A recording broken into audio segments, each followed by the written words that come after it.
be here to give a lecture titled What Superheroes Can Teach Us About Liberty and Security. Mark is going to be here not too long before the opening of the Marvel Civil War film.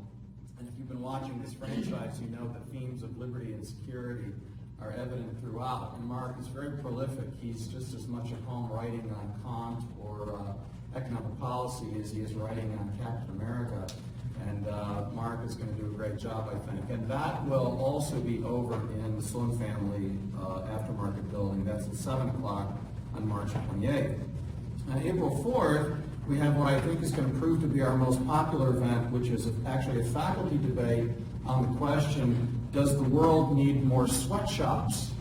And that will be in here, and students, I have to tell you, that may very well be a ticketed event, because I think we're going to have a full house. I've got a lot of people who've expressed interest in that, so do keep your ear to the ground as far as how to get into that event. But that'll be here on March 4th. That'll feature Professor Telegraph and a former professor at Northwood, who's now teaching out in New York, Jim Johnson. If you'd like a reminder of any of these programs, I put a sign-up sheet on the glass table, which is just on the other side of this media booth here. And go ahead and put your name and email address on there, and I'll be sure to keep you aware of future programs, such as the ones I mentioned, as well as the programs we'll be doing in future semesters.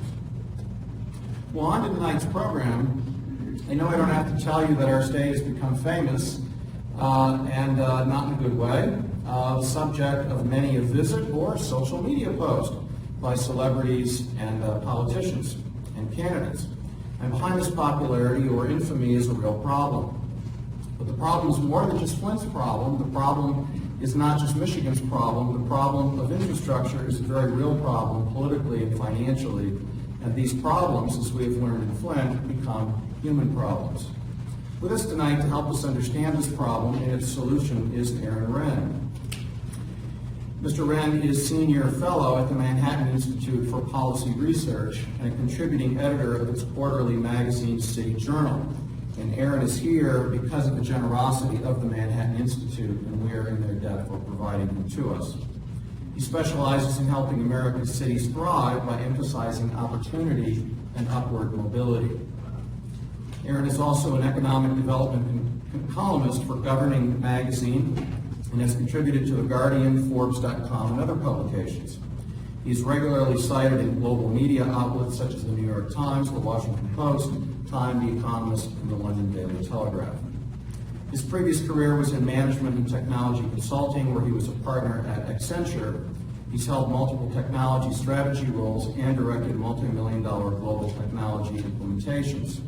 He also founded the urban data analytics web startup, Telegraph. He's created multiple widely used open source software packages, including the only program ever developed for recovering data from corrupted GZIP backups. In 1998, he launched one of the nation's first blogs, The Weekly Breakdown, to cover the Chicago Transit Authority. He's also author of The Urban State of Mind, Meditations on the City, available in Kindle format from Amazon. And I recently discovered that he's updated one of the great 17th century Puritan classics for modern readers. I like a man who's well-rounded. Aaron's going to speak for about 35 minutes, and then he's going to turn the program over to Mike Lefebvre from the Mackinac Center for Public Policy, and Mike will lead us in Q&A. Please join me in welcoming Mr. Aaron Renn.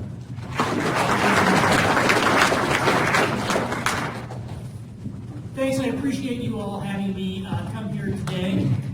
I was asked to speak on the topic of Flint and what's going on with their water crisis. And I've been to Michigan many times. I'm from the Midwest. I spent almost my entire life in Indiana and Illinois. I'm best known for writing about Rust Belt cities, Midwestern cities in this part of the country. I actually started writing about cities in the Midwest because I didn't think we got a lot of love. All of the writing about what cities should aspire to be was coming out of places like Portland and San Francisco and Boston, which are great places, but they're very different places from the Midwest. So I wanted to talk about Midwestern places on their own merits, if you will. And despite all that, I had never actually been to Flint until today, when I drove through and spent some time driving around there on the way here. So it would be really dangerous of me to hold myself up as too much of an expert on Flint specifically. So I'm not going to dive too deep into the weeds of the situation in Flint, which honestly we don't have all the information on right now anyway. But instead, I want to put what's happening in Flint in a bigger context. Because apart from this acute water crisis that has really manifested the troubles of Flint, many places in Michigan and around the country are struggling with some of the same issues. So how many of you are familiar with the water situation in Flint? I would assume so, but you know what they say about assumptions. And since we're all, just to make sure we're all on the same page, I got a little bit of an overview. Flint traditionally got its water via the city of Detroit's water utility. So Detroit pumped it from Lake Huron, treated it, and then delivered it wholesale, not just to Flint, but to most of the Detroit suburbs as well. And Flint and some local communities decided, let's cut out the middleman and build our own pipeline to Lake Huron. While they were building the pipeline, they switched on an interim basis to water supply from the Flint River. Now this would have been perfectly safe and okay to do if they actually properly treated the water, but they did not do that. And as a result, it corroded their old lead pipes, and turned the water discolored, nasty, and lead leaching into the water supply, which is very toxic, means nobody can drink the water there. And it's basically a fiasco, and I don't think they really know exactly how they're going to fix it yet.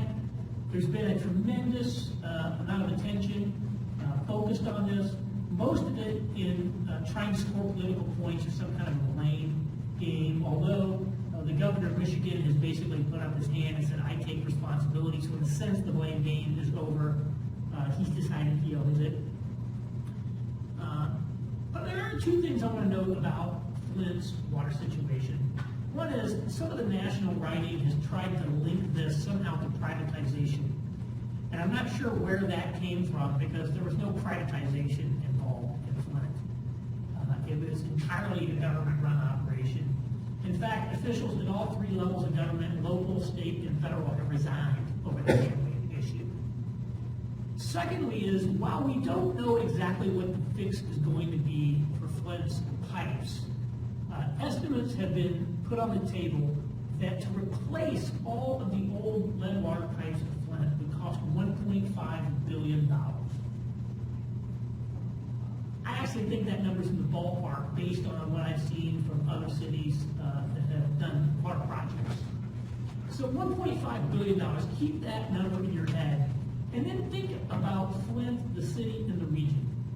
Flint is really sort of a poster child of the story arc of industrialization in America, if you will. It was the birthplace of General Motors, and although GM moved to Detroit in the 1920s, Flint was still a huge GM town for many, many years. As recently as the late 70s, there were 80,000 GM employees in the city of Flint. Flint was also the site of the famous 1936 sit-down strike by the UAW that basically made the UAW as we know it today. So it played an important role in American industrial history. And for a long time, it was an incredibly prosperous and thriving community. But for Flint, as for so many other places, that has changed, to say the least.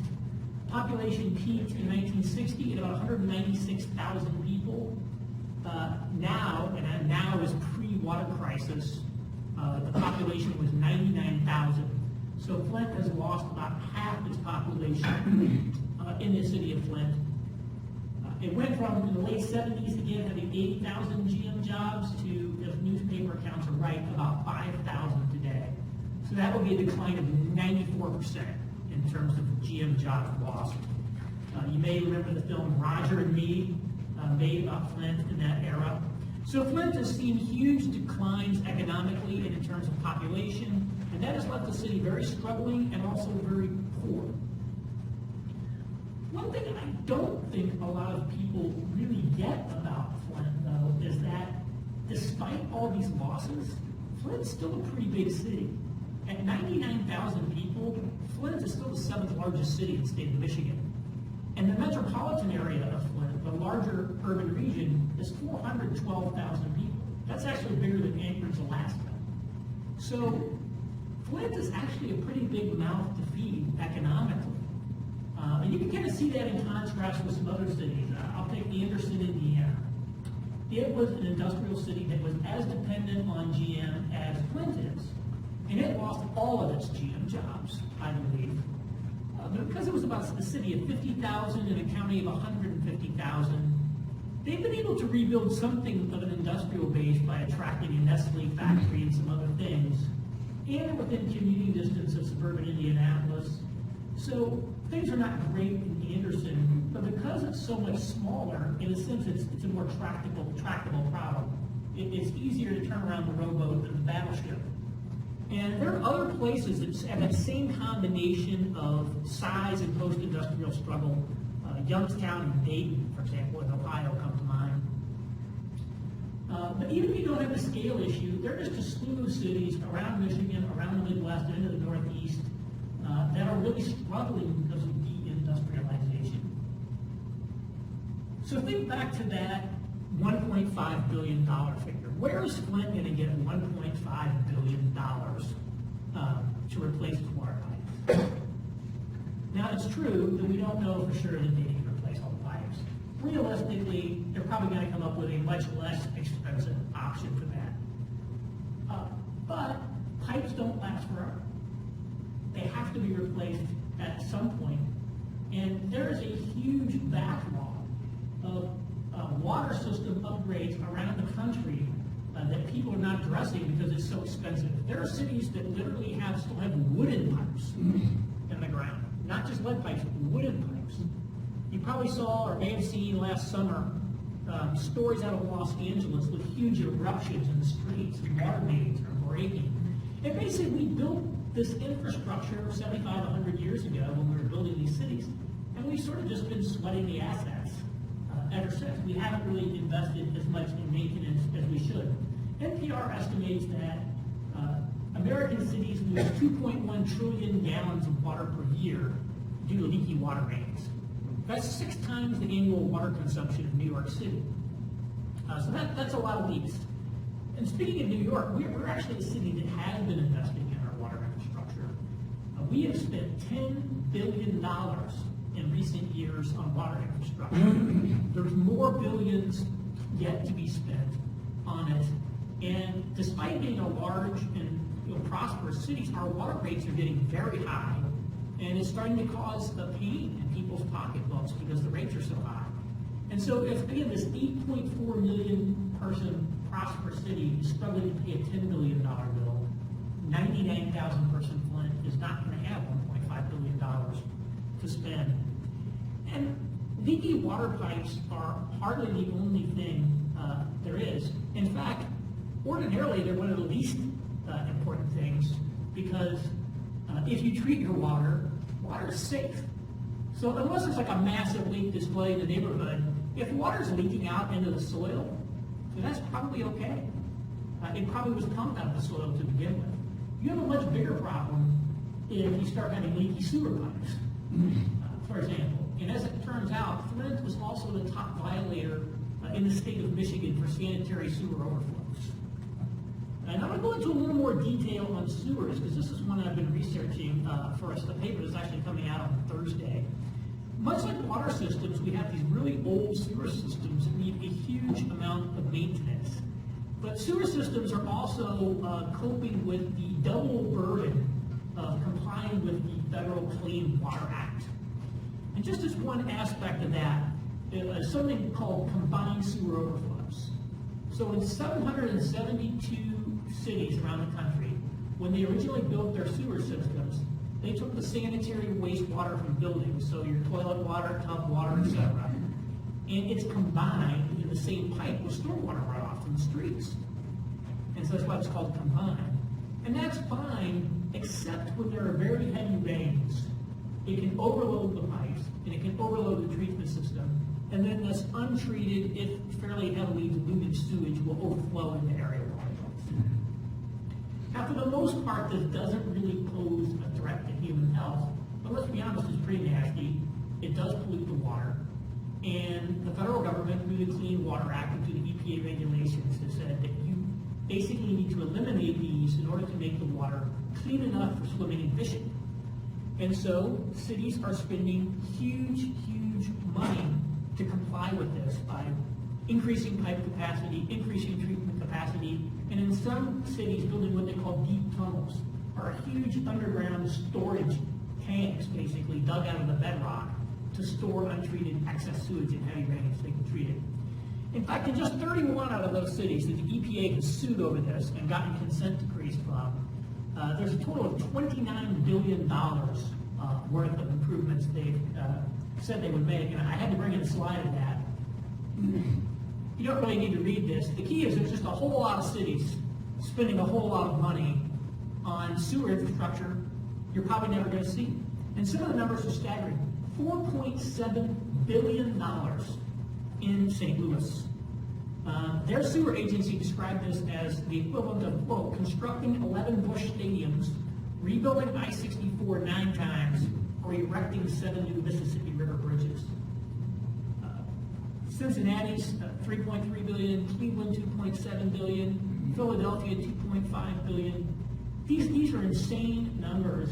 This is the biggest construction program in virtually all of these cities, but it's one very few people actually know about. Now, Flint does not actually seem to have combined sewers. It has separated sewers. But they have a big problem with what's called infiltration and inflow. So storm water is getting into their theoretically separated sewer, sanitary sewer lines and causing them to overflow. And that can be from cracked pipes. It could be from people's downspouts connected into the sewer system, which you're not supposed to do. But whatever the case, Flint also has problems in its sewers that nobody's hearing much about. So in addition to your water and your sewer, we can drive around Michigan cities and see that a lot of the streets are crumbling. They're in very bad shape. A lot of the highways are in pretty good shape, but you get into these urban streets, they're often in very poor shape because there's very little federal funds for city streets. And in these financially strapped communities, street maintenance gets crowded out. Similar problems with parks, similar problems with public buildings. And then there's all the financial things that they owe around bonds that they borrowed, unfunded pensions. Flint, I believe, had a very huge problem with unfunded pensions. It was gobbling up the budget. And so, cumulatively, Flint and cities like it just face a mountain of these types of liabilities, ones that far exceed the economic ability of the city to pay. I call this the liability stack that these cities face. And it's a gigantic millstone around their neck.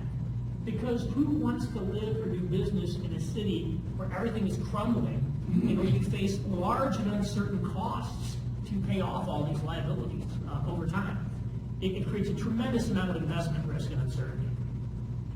And to put this in perspective, and just as a thought experiment, I saw on the City of Flint's webpage that the assessed value of all the property in the city of Flint is $743 million, slightly under 750. In Michigan, property is assessed for tax purposes at half market value.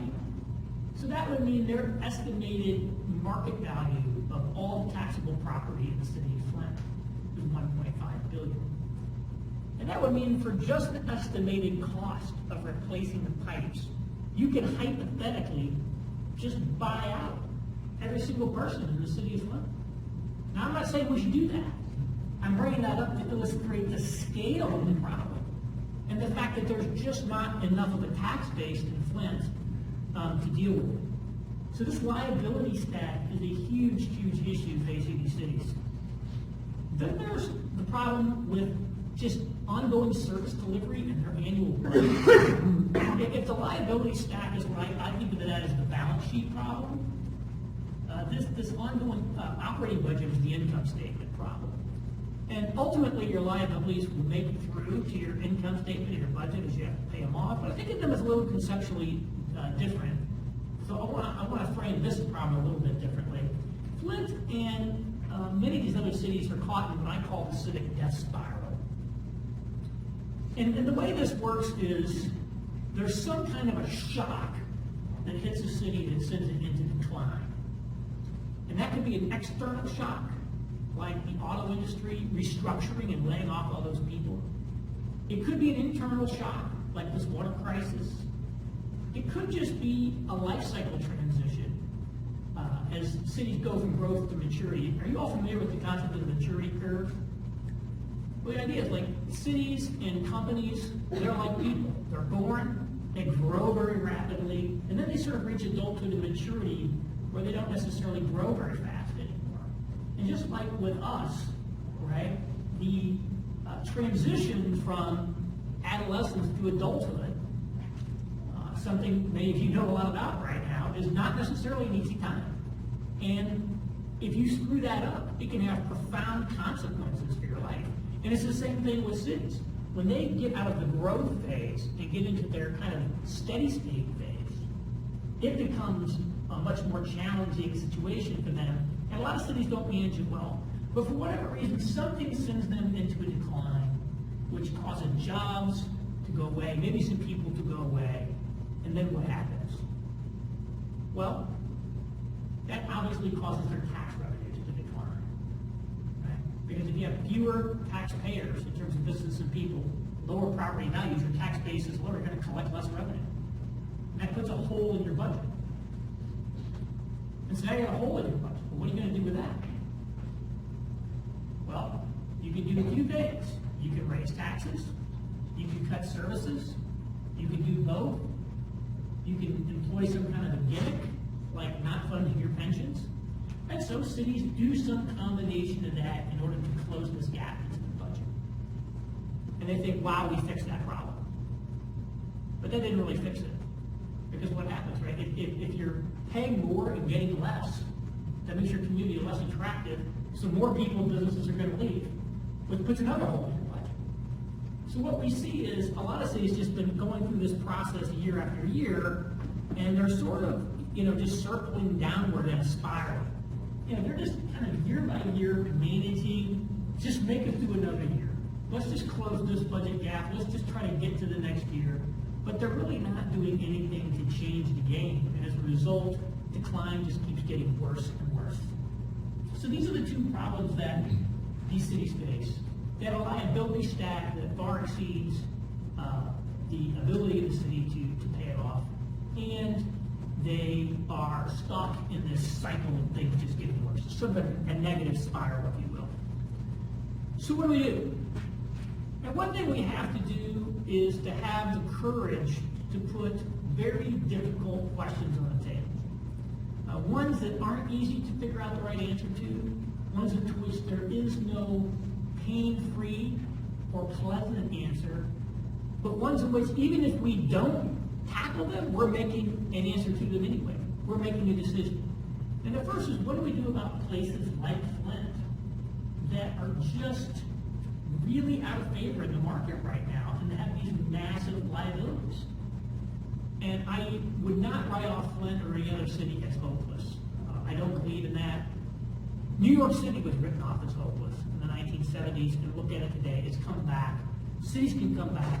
If we look at the cities that have come back, though, the ones that we see signs of life in, they tend to be bigger cities with 1 million to 1.5 million people or more. That gives them the scale and the amenities of a true big city, like major hub airports, pro sports teams, thicker labor markets. There's lots of employers, so you're not just stuck with one employer.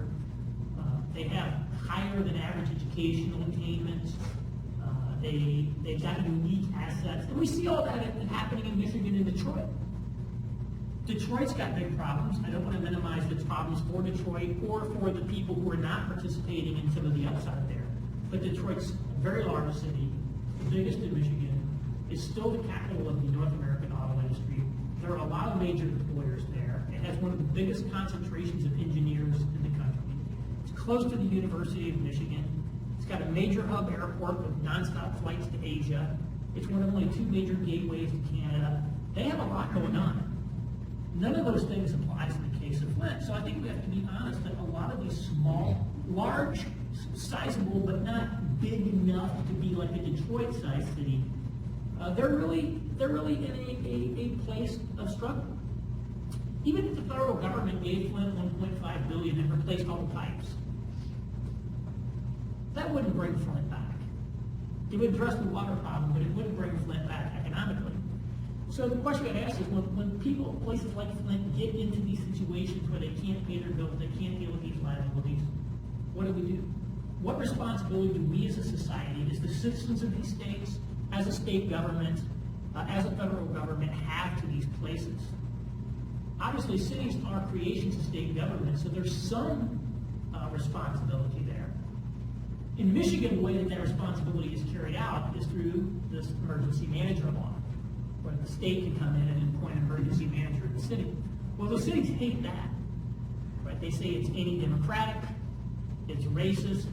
It's obviously why they wouldn't like someone else coming in and basically taking over. But if we don't do that, then what do? Do we just say, here's the keys, drive right off a cliff, do whatever? Obviously, that's not going to work either, because they're just going to run out of money. They can't physically manage through these problems. So clearly, there's some responsibility. And many of those who hate the emergency manager law are the first to say that there should be getting more aid from the outside. I actually support more aid for cities, and I'm actually going to talk about some of the ways that I support more aid in. But one thing I noticed during the Detroit bankruptcy was that I really just saw that a lot of the people in Detroit, I don't know what percentage it was, but it was some, felt that they were effectively entitled to an unlimited perpetual stream of outside money with no strings attached. That's just not realistic. So I do believe there's an obligation to these cities. So what is that obligation? How is it delivered? What streams come with the money? What obligations do the local governments have to change their ways? These are very difficult, politically charged questions, but they're ones that need to be discussed, and not just by policy guys like me or by politicians, but it's something that, as a community, as a state, people need to talk about the reality of what's going on. Because we've sort of just been dealing with these problems like Flint as they flare up, but we really haven't systematically said, okay, we need to just take stock of the situation and get into it. But beyond this kind of the big existential type questions, what should we do to start fixing post-industrial cities? Now let's ask ourselves, what is a city about? Is it about buildings, or is it about people? That is, when we think about a city like Flint, do we think first about helping the place of Flint, or do we think about helping the people who live in Flint? And that's an important distinction to make, because what might actually be best for some of the people in Flint is leaving. I was struck, there was an article in the New York Times about 2 or 3 weeks ago with the headline, "Many Flint residents are desperate to leave but see no escape." Here's a quote. "It costs money to move," said Sandra Ballard, a 62-year-old retiree who lives on the impoverished north side of Flint. She said that she struggled to pay her $350 a month rent for a 3-bedroom apartment with a patch ceiling. "You've got to put first and last month's rent down. Believe me, I wish I could get out of here." So the state of Michigan is paying to truck in all this bottled water and other assistance to help people stay in Flint. Maybe we should be giving people assistance who want to leave Flint. Help them find apartments. Put down first and last month's rent for them. Moving expenses. And I'm not talking about kicking anybody out. I'm talking about helping people who already want to leave to get what they want. Keeping in mind, Flint is, you can't even drink the water there right now. Now, obviously, this will put pressure on the city that remains, because there's been tremendous depopulation, and depopulation is part of the challenge. So that will put more of a challenge on the place being depopulated anymore. But do we really want to effectively force people to stay in Flint by basically saying, we'll only help you if you're in this geography? I don't think that seems right. So I don't think it's entirely obvious in every case what we should do, but I believe, first and foremost, we should be helping the people of Flint, and much more so than helping the place of Flint, which would be more in the secondary focus. But of course, we can't ignore the place, because Flint is inherently a place-based government, right? It's defined by the territory it encompasses, so we have to help the place. And so what we have to do to help the place is to help them deal with these two issues, with the liability stack and with this ongoing cycle of decline. And from what I've seen, most places have really, they really struggled with this decline cycle. And obviously, there's no guarantee that anything we try would work. But this just balance the budget 1 more year thing hasn't really worked. So maybe with outside and technical and financial assistance, what we need to do is make more realistic, longer-term assessments of where is the population going, where is the job trend going, where are the property values going, tax collections, expenditures. Look out 5, 10, 15 years in the future. And then take a look at that and say, okay, where do we think we could create, use a stock market term, a defensible bottom? Where do we think we could restructure in order to provide a level of services at a level of taxation that we believe we can hold constant over the medium term? And I would define the medium term as 5 to 7 years. And once you decide that, then you undertake a painful reform and restructuring of the government to get to that probably smaller level of services you have today. And if you're able to provide at least some medium-term certainty over the bills people are going to have to pay, then you're improving the business climate already because you're providing predictability and reducing investment risk. And also give you some time to think about how you can actually start making things better. Because if things can start getting better off of this new base, now you've got more tax revenue coming in, which means services can get better without raising taxes, which makes your community more successful, et cetera. So this just, trying to keep your chin above water hasn't really worked, and more fundamental restructurings have to be undertaken to make these local governments financially sustainable. And that, that's not really possible in Flint right now because of all the uncertainty over the water issues. But even in places that don't have that acute crisis, it's very clear they don't have a handle on the problems. In pre-bankruptcy Detroit, you can just ask questions like how many streetlights actually work? Nobody knew. How many abandoned houses were there? Nobody knew. And one of the things that happened during this bankruptcy time in Detroit is a lot of organizations, either founded or beefed up, groups like Data Driven Detroit, and they said, we're going to go collect some actual hard data on what the reality of the situation is in Detroit. One group of people actually went around and physically surveyed every single parcel of land in the city to say, what's on it? Is it vacant? Is there a house there? Is someone living in it? Is it abandoned? Is it a building? They're like, we have to figure out what we've got before we can make any decisions about the future. So I think, again, that sort of getting a handle of your problem probably going to require some outside technical and financial assistance as it did with Detroit, but we have to get a handle on what the problems actually are. And then there's the matter of the liability stack. What do we do about that? Well, there's a few ways we can tackle that problem. One is some of these are amenable to some form of reform. So pensions would be an example. Cities could put newer employees into 401k style pensions like I have and like virtually everyone in America has now in the private sector. This doesn't deal with the money you owe the people who are already retired, who are already working there, but at least it keeps you from building up future liabilities because those 401k style pensions are much harder to gimmick. Secondly, is to keep in mind that the federal and state government created some of these liabilities through unfunded mandates, but then they don't provide any money. So, an example of that combined sewer overflow I mentioned earlier. The federal government, through the Clean Water Act and the EPA, imposed this financial liability on these cities, but they didn't give any money to pay for it. And it used to be that the federal government gave construction grants for sewer projects, where the federal government would pay 55% of it. Well, they got rid of that, and now they just loan you the money, which basically means you have to pay it back to your ratepayers, which basically means the poor minority residents of these communities, in some cases, are going to see their sewer bills double or more in some of these cities to pay off these sewer liabilities. That includes places like Ferguson, Missouri, by the way, which is under that St. Louis sewer board. And there's a concept in environmental circles called environmental justice. And the idea is it's not fair or not right to have poor people and minorities stuck living in the most polluted areas.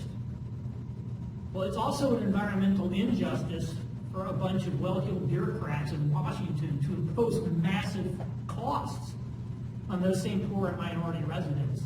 And so the federal government and the state government wants to impose these mandates, they need to pay money. And this is where I do support more aid for cities. I do think that targeted aid from the federal and state level to address some of these liabilities and infrastructure is going to be necessary for a lot of these places that really don't have internal resources. But as a first step, there's a lot of money that we already send to these cities that's sent to very dubious and questionable things. One of the favorite ways that money is spent on these places is new highways. It's especially the case in Indiana. You get a poor community in the southwest part of the state, they'll just promise to build a new interstate through there. Build it and they will come. Well, the fact of the matter is, new roads almost never bring any real jobs into these communities. Then there's all sorts of economic development subsidy programs. In New York State, where I live now, we are spending $750 million to build a solar panel factory for Elon Musk's Solar City. $750 million for one solar panel factory. The city, and that's in Buffalo, the city of Buffalo's combined sewer overflow liability is $380 million. So instead of giving $750 million to Elon Musk, we could have paid off the entire sewer liability of the city of Buffalo. We could have paid off their entire unfunded pension liability and still had money left over. And so there's a lot of Governor Cuomo, our governor, is so enamored of this investment. It's part of what he calls a Buffalo Billion, a plan to spend $1 billion on economic development activities in the city of Buffalo. He wants to replicate this all over upstate.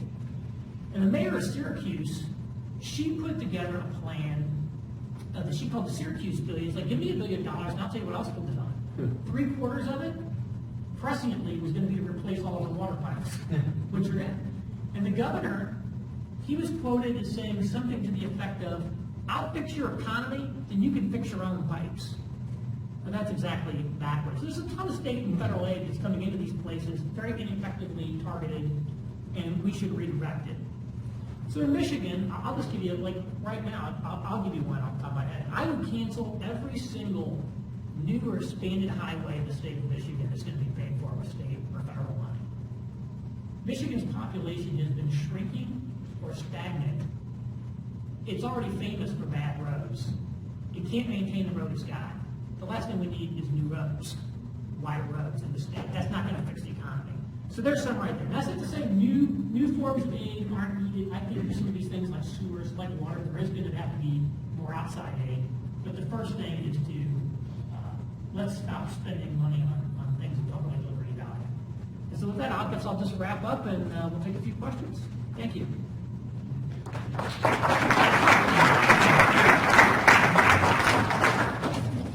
Thanks. I got a mic here, so I'll come around. If you have a question, raise your hand, and I'll get over to you as fast as I can. So does anybody have a question to start off?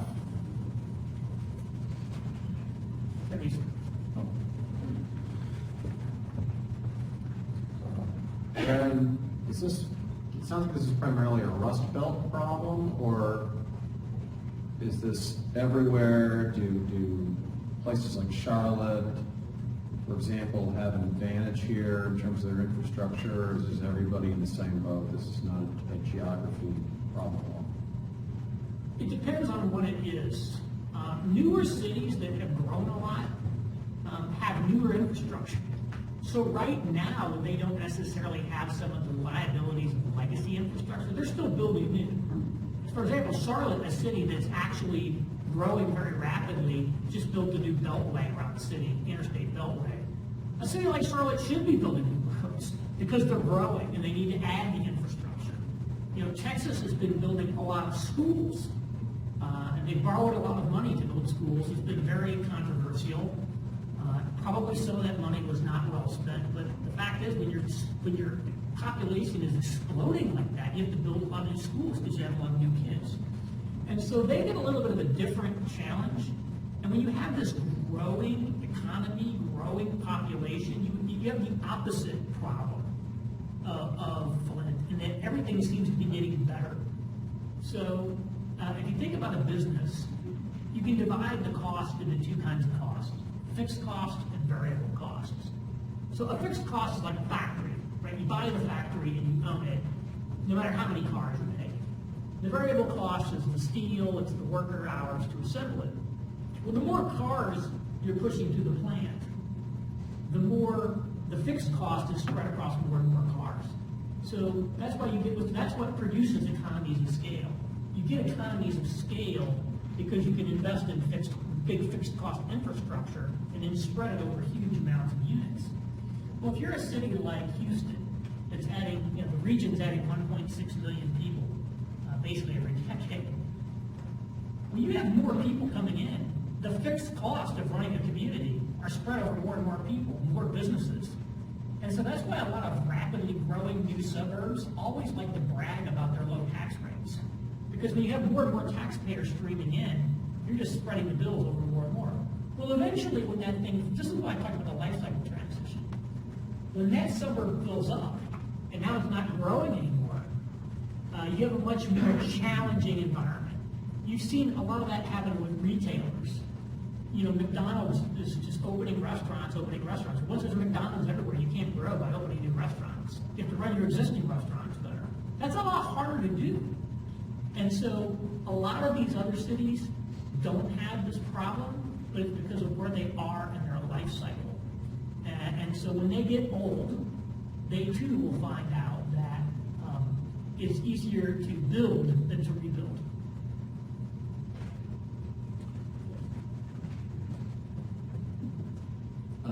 My name's Kyle. I'm from Houston, Texas. Yeah. And one thing that I've noticed that Houston does is it gives a lot of benefits and incentives for people to move to Houston, into the Houston area, as well as businesses to move into the Houston area. And listening to you talk earlier, you were talking about giving help to people that want to leave Flint. Why not give incentives for businesses and people to move to Flint instead of giving them incentives to leave? Right. What I would say is, if you look at Texas, Texas is pretty, I think, famous for giving away a lot of business incentives. I don't know why they're doing it, frankly, because people are coming to Texas anyway. It's sort of just creating a class of companies that move from out of state to get extra money in some bake-off, like Toyota, and which is going to Dallas, actually. And then the ones that... Toyota also has factories out in West Right, Texas as well. right. So, versus the people who are already there and just growing. Houston is the home of the U.S. energy sector, right? So, if you're in the oil and gas business, you're going to be in Houston. You don't need a tax incentive to go to Houston. And they've got the chemical plants there. Houston's got a great economy. I think Texas over-subsidizes their business. You can get, as Buffalo was showing, you can get people to come in if you're willing to bribe them with enough money. But that doesn't mean it financially adds up at the end of the day. Most of the people and businesses are coming to Houston because it's just has a great culture and great business climate. There's no zoning in the city of Houston, so you can basically build anything you want. That doesn't say there's no building regulations. There's a lot of things that function like zoning there. But to get in business, there's so many fewer permits you needed. It's just a good place to do business. They have no income tax in the state of Texas. So they've got a lot of good things going there that are bringing people in. I don't think they really need to subsidize. Although I think realistically, when a company like I don't know as much about the specifics of Houston, a company like a Toyota comes along, if you have the opportunity to lure a Toyota headquarters, realistically, everybody's going to give them money. Yeah, I think you accept that there's some of that's always going to happen. But paying people to come in an environment that has much less natural attraction in terms of its business environment, in terms of other things that are going on, like the energy cluster in Houston, in a place like Flint, again, you can bribe people to come there, but then everybody else that's kind of there is getting a raw deal, and it rarely jumpstart any sort of organic growth. People are just there for the handout. May I have my own part in the back row? I don't even like I just said out loud. But we Hello. Well, thank you for first coming and giving your talk. I was just curious if you could, talk about from your research, have you found any cities or any regions that have started to privatize in terms of finding a solution to this problem? Because basically the picture that you're painting from the research is that, these cities and these regions have high liabilities and, they don't have enough income coming in. So have you found any cities or any regions that are privatizing or offering like different financial instruments like bonds? Because I know in New York, your state, New York City just started to do green bonds. I think that's what they call them for the Metropolitan Transport Authority. So have you found from your research any cities that are doing that in case, the states or the cities can't fund this expansion? This problem. So let's look at a couple of those. Privatization can be a very good thing, but if you do it wrong, it can be a very bad thing. So I don't know if you're familiar with the Indiana Toll Road. It was a toll road that went through the northern part of the state of Indiana. I-90, 80-90 runs along it there. And in the 50 years the state had owned it, it had never made a nickel, and it wasn't even in very good shape. And the governor of the state basically signed a 75-year privatization lease on that, and a private company bought it for $3.9 billion. So it was like $3.4 billion in cash, and they said, we'll spend $500 million in fixing up the road. So the road's in better shape, it now has electronic tolling, and the state got $3.4 billion to address an infrastructure backlog on that. And in fact, as it turned out, the private company overpaid by a lot, and they went bankrupt. So the city basically got all this money. They got more money than it was probably worth. In the city of Chicago, they did a privatization with their parking meters. They leased their parking meters for $1 billion or so. And as it turned out, that turned out to be a very bad deal for the city. For one thing, a parking meter isn't like a road. It turned out, sometimes you need to close meters for a parade or something like that. Well, every time you do that, now they're paying this vendor money every year. So it was a highly unpopular deal. I would say it was a terrible deal. The devil's in the detail of privatization. One thing about privatization is, if you're going to privatize a government service like water, you in a sense have to be better at it than delivering it yourself, because you have to be able to kind of oversee and regulate what the private people are doing. So I believe it's a tool that can be used, but it needs to be used cautiously. You can't just start having a fire sale. Chicago just sort of had a fire sale to try to raise some cash. That's a bad idea. One thing that happened down in Indianapolis is that the city owned a water utility. It owned its own city water company, Indianapolis Water Company, and it sold that water company to a local public charitable trust that owned the local gas company. So the local gas company was effectively a nonprofit gas company. It's for all intents and purposes like any other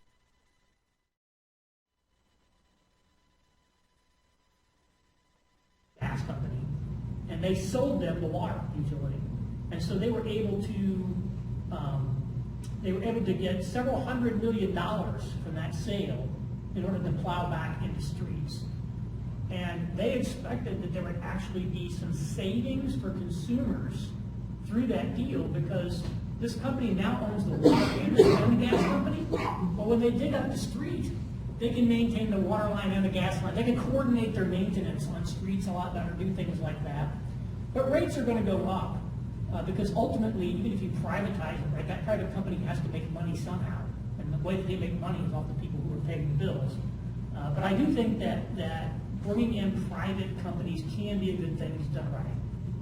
Most of the electric infrastructure, despite people saying, it's actually in pretty decent shape. The phone infrastructure, our telecom infrastructure, is in pretty good shape. It's because these utilities, these private utilities, know they have to maintain and invest in their infrastructure. And actually, if you look at it the way that it normally works with private utilities like electric companies, generally speaking, they want to invest more in infrastructure, and it's the government trying to tell them not to invest in it because, to keep rates low. And so a lot of times what's happened is these governments have said, we're not going to maintain our infrastructure in the interest of keeping rates rock bottom. These private companies are more they have, unlike a government, private companies got depreciation. So when their profit and loss statement comes out every year, they see the value of their assets dwindling and know they need to maintain them. And it's easier to sue and regulate private companies. So it's not a panacea, but it's something that you can do.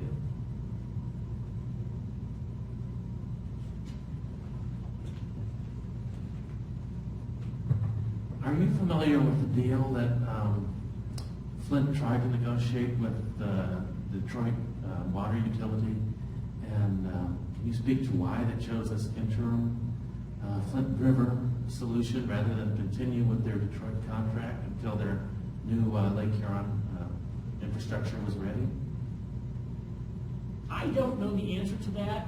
Right now, I don't think anyone has completely understands the actual sequence of events that unfolded there. I think they're probably asking themselves that question right now, but I just don't know exactly how that unfolded. So I can't speak to that. I can add one thing that I know just about that issue is Flint wanted to restructure its contract with Detroit Water because Detroit Water was raising its rates significantly. So Flint was trying to change, trying to go this other route in order to save money because they were going to have to pay more money if they stuck with Detroit Water. Now they are back on Detroit Water now, again, much higher costs.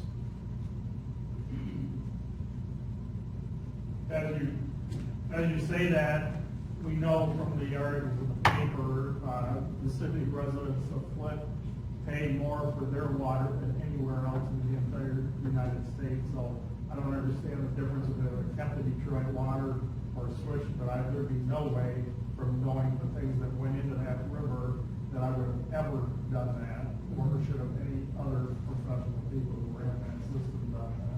You're not the first person that's told me that, because they would never have thought of that, but, yeah, so it's, I'm sure there's many ongoing investigations, and I'm sure we're gonna find out more.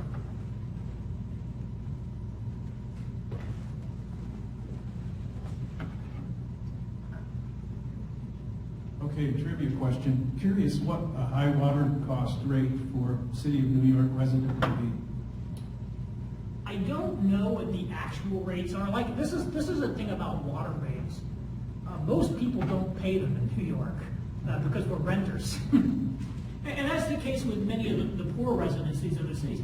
They're not opening a water bill and seeing that water bill. A lot of times it's paid by the landlord. I know that the rates are high because our NPR station, WNYC, did a very long series on the water investments we've made in New York. We're building a new water tunnel in from our reservoir system. We have a leaky, one of the other tunnels is leaking. So we're doing a whole bunch of things. And they mentioned that our water rates were some of the highest. Our sewer rates are very high too. I don't know what they are off the top of my head because I don't personally pay the bill. Thank you. The other question is, in the liability stack, either now or in the future, how would you rank some of the components? In other words, pensions and promises of benefits versus infrastructure, and what that might mean in the curve going forward? Right, it depends on the place. If you look at Illinois, in the city of Chicago, for example, their biggest problem is pensions. Pensions and other retiree obligations. Overwhelmingly, that's their biggest issue. Then they've got a lot of just regular debt that they've borrowed. I realize I didn't cover the debt question. The thing with Chicago, what they've been doing is they've basically been borrowing money to fund ongoing operations. And so they've taken on all this debt, and rather than like borrowing money to replace water lines or something like that, which they are doing, but a lot of their debt, 500 million of it went to pay off police brutality settlements. It's ridiculous. So in that case, it's a lot of pensions and debt. In cities like in Indiana, there's no unfunded pension liabilities at the local level. That's entirely a state responsibility. It's in very good shape. But their local streets are horrible because they've really underfunded their local roads. So their issues are probably going to be more in the streets and sidewalks. So it's going to vary from place to place. But I think it'd be pretty consistent that water and sewer systems are pretty big ticket items that have been very underinvested in. then whether the pension issue in Lim's Large depends on the place. Other questions? I'll ask one while you formulate your sophisticated question. Can you talk a little bit about the political incentives at play here? Because it seems like a lot of the fixes for some of these Rust Belt cities require politicians, policymakers to think long-term. Right. And they tend to only think short-term. So what kinds of structures can we put in place to incentivize politicians to do the right thing for the long term, not just for the next election cycle? Right. There are a few things. On the financial liability is probably easier to address. I do believe that government employees in America should now get 401k type pensions. Ones where the government puts in money, the employee puts in money, the cash is there, and that cash is theirs no matter what. It's 100% funded. And oh, by the way, you can actually, if you decide you don't want to work 30 years for the same employer, and keep in mind, that model is kind of going away in our society. I might actually want to go work in a government.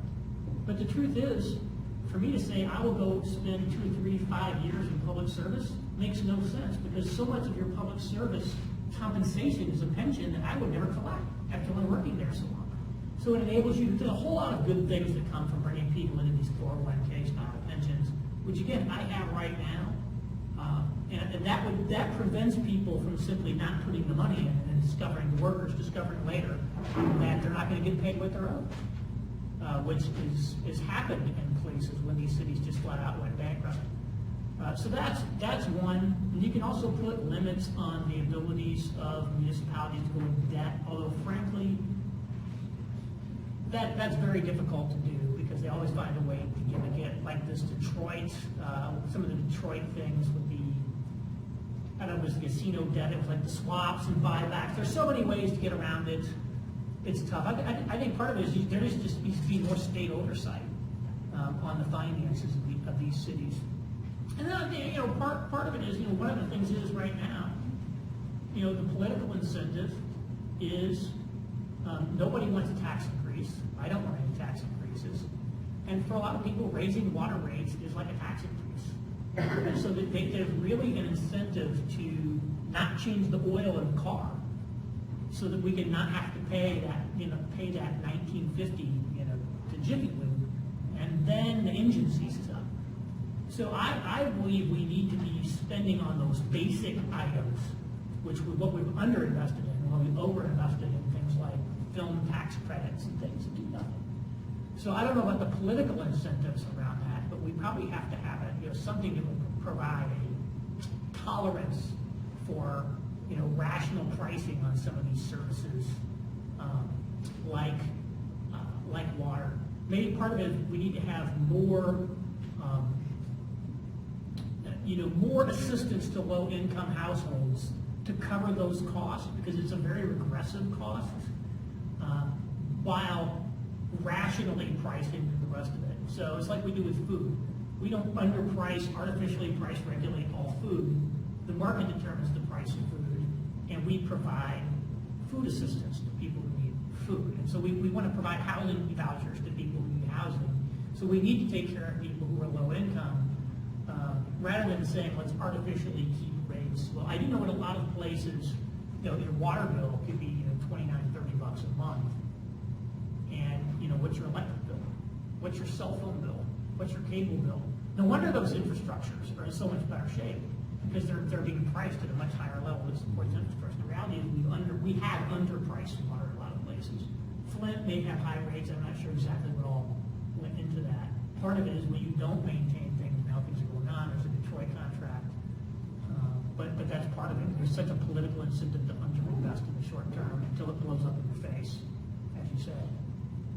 That's why I'm not in politics. I'm in policy. Other questions?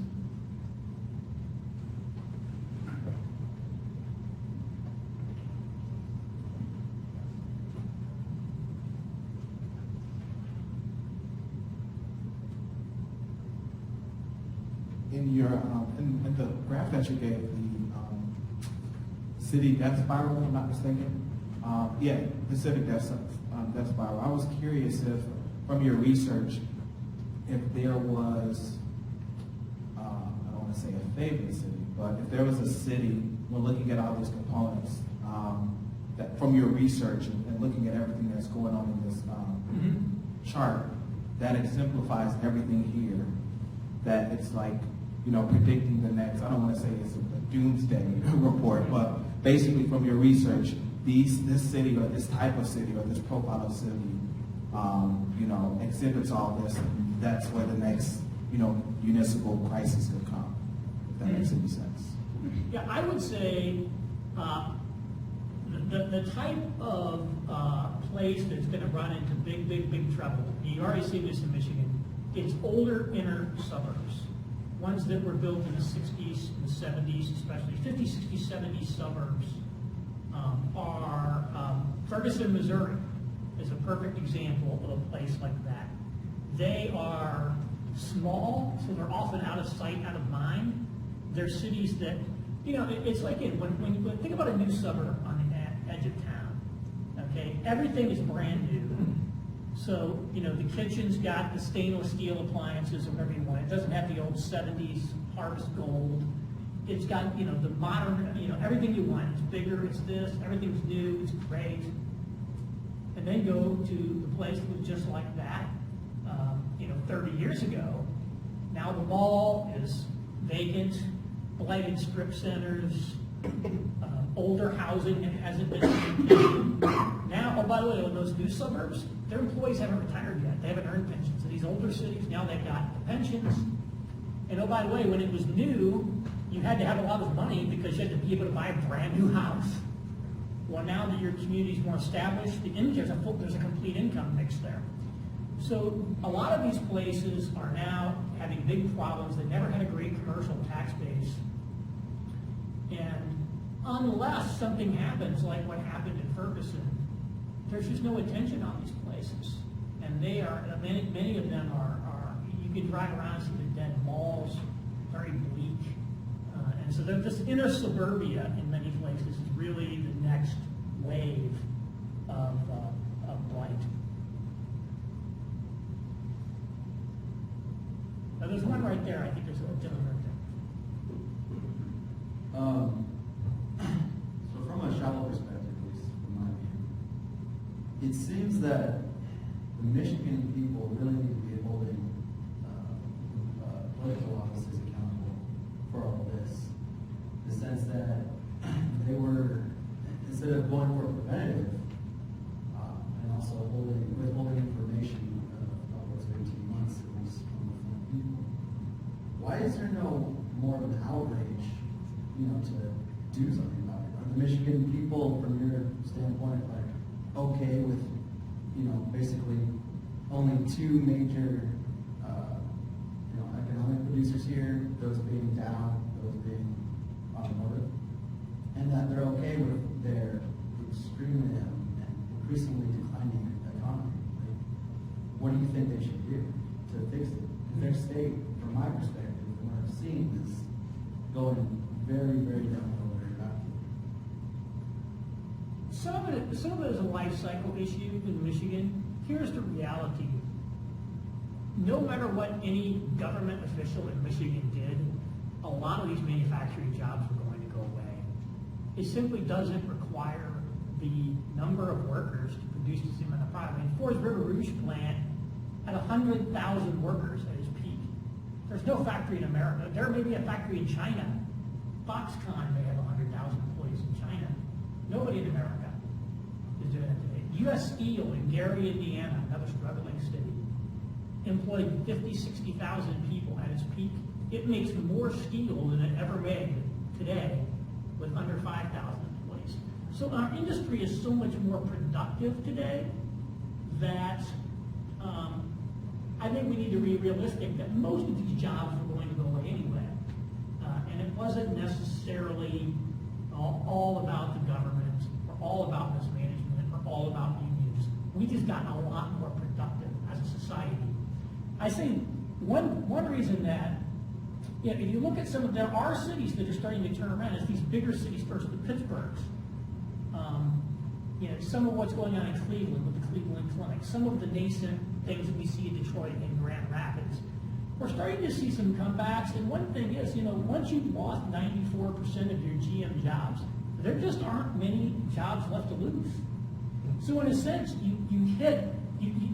decline sort of bottoms out a little bit, and this is where restructuring your government and taking care of these liabilities can really start to pay dividends, start to put better, more pro-market policies in place, and deal with these infrastructure issues.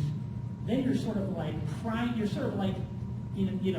all the weeds out of the way so that whatever comes along next can grow. Manufacturing has been up in Michigan in the last few years for the first time in a long time. Coming out of for instance, a couple of years ago, like Detroit was one of the top cities in the country for job growth. Unlike the last recession, as being pointed out earlier today, Michigan didn't really get much recovery coming out of the dot-com recession. It got a recovery coming out of this one. There's a lot of challenges with labor costs going up in China. There's been some reshoring of stuff. I'm not going to say there's going to be some mass reshoring of manufacturing, but there are opportunities now that probably weren't there. And in the 1970s, decline was sort of baked into the system. And today, that's less the case. So there's still going to be challenges because of an older population. So there's still some challenges there. But fundamentally, the stage, I think, is more set now for some potential recovery than it was then. And so these problems have to work their way through the system. But at the end of the day, I look at, cities like, when I lived in Chicago in the 90s, everybody talked about what a genius Mayor Daley was. Chicago was going down the tubes, it was just going to, it was Rust Belt, it was a failure, and all of a sudden Chicago was booming. Well, today nobody's going to call Mayor Daley a genius. He's the guy that bankrupted the city. And what really happened was the economy changed. And places like New York and San Francisco and London and Chicago and Boston, those kind of cities, they became back in favor in the marketplace again. And so, in a sense, the market has to shift a little bit in order for there to be a lift. But probably you're a little better positioned for that than you were before. So that's what I say. It's a little bit. I don't really have like a crisp. Here's what you should do. Because at the end of the day, I really don't believe that government policymakers can just conjure up an economy. There really has to be a demand for your product. So do what government does well, or should be doing well. Your infrastructure, delivering your public services, delivering the mail, sort of basic business in government, and cleaning up some of these problems. And then, we'll see. I mean, there are some interesting things going on in Detroit. I don't want to minimize the problems, but there are positive developments in that city that haven't been there in a long time, and they have done some restructuring. So we'll see what happens there. All right, well, for a lecture on the Flint water crisis, that was sort of an optimistic ending, so I think we should end it there. That's where I want to end it anyway. Thank you all for coming. Thank you, our speakers.